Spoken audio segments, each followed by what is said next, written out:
बिस्मिल्लाहिर्रहमानिर्रहीम। Sacroiliac joint pain, SI joint. यहां पे अगर आप देखें कि कमर के इस हिस्से के ऊपर स्टिफनेस होना शुरू हो जाती है और दर्द हो जाती है इस हिस्से को, ये फिर देख लें, इन दो जगहों पे, ये दोनों जॉइंट्स हैं, यहां पे पेन होती है। उसकी वजह से बहुत ज्यादा प्रॉब्लम फेस करनी पड़ती है, ज्यादातर लॉन्ग सिटिंग, ज्यादा बैठने की वजह से, बाइक चलाने की वजह से हो सकती है।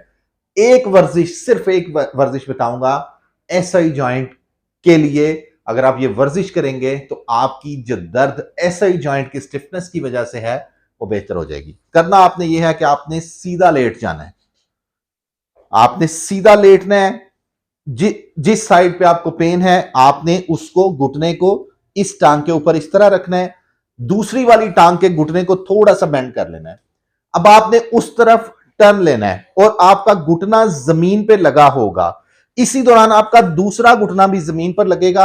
आप दोनों हाथ अपने सीधे कर लेंगे और पुशअप करेंगे। आप नीचे जाएं, फिर ऊपर आए, फिर नीचे जाएं, फिर ऊपर आए। 10 रेपिटेशंस ये आप सुबह के टाइम, 10 रेपिटेशंस रात के टाइम करेंगे और फिर आप दूसरी तरफ भी ये करेंगे। इंशाल्लाह ताला ऐसे ही जॉइंट की वजह से अगर आपको कोई दर्द है तो वो सेटल हो जाएगी। Thank you very much. अपनी सेहत का ख्याल रखिएगा।